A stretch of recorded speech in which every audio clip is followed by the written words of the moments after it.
The bowl with courtly and astrological motifs is attributed to central or northern Iran from the Seljuk people.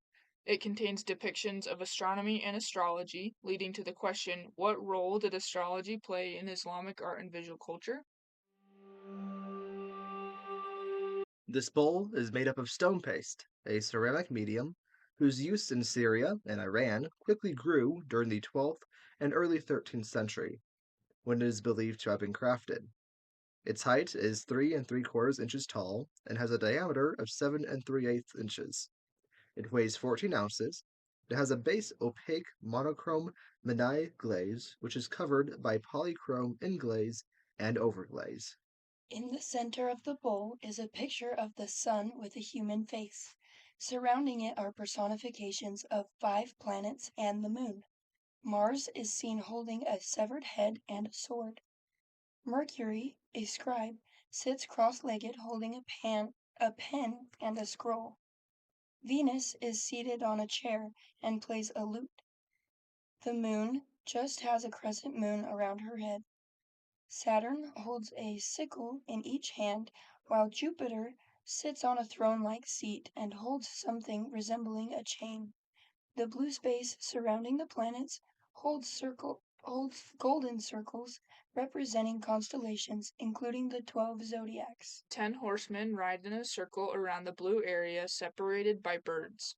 These horsemen possibly represent the passage of time, denoted by their singular circular direction of movement. On the rim of the bowl there are two figures sitting on thrones on opposite sides. They are surrounded by 13 musicians and attendants who are slightly inclining themselves towards their respective ruler.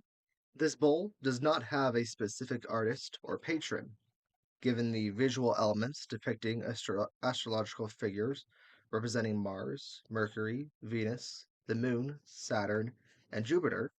It's likely that this piece was commissioned for a ruler, since it would not have been eaten off of due to its glaze. The talismanic powers attributed to zodiac symbols would have reflected the extent of a leader's power as well as protection. The Islamic faith required its followers to pray 5 times a day in the direction of Mecca. For believers who did not live near the city, the stars and sun were necessary tools to tell what direction Mecca was and the time of day using sundials.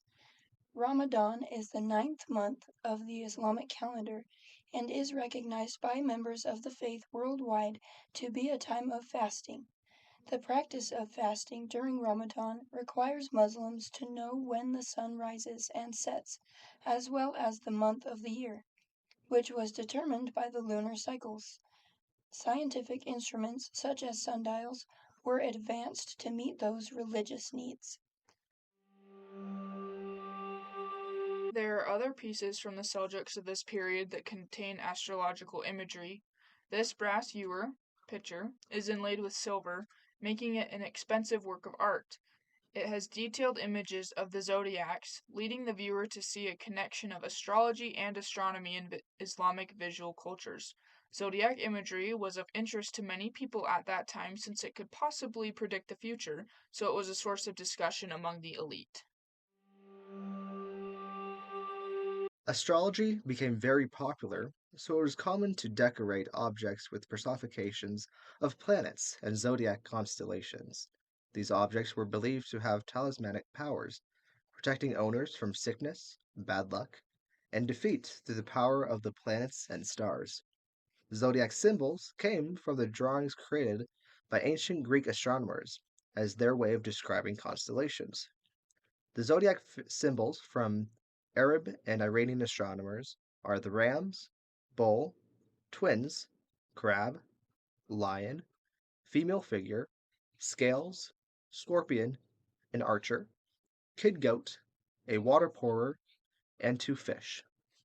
These Islamic vid- these Islamic zodiacs are the same as Western zodiac symbols, but they hold different meaning to them.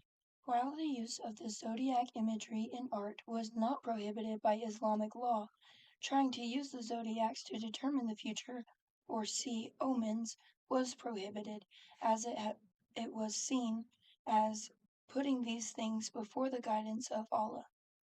Because of this distinction, it had a popular presence in the Islamic world, as seen by these works.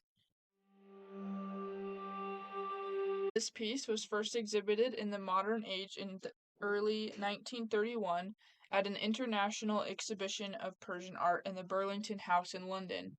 Since its debut, it has been showcased in several exhibitions in the New York Metropolitan Museum of Art, where it now sits in storage.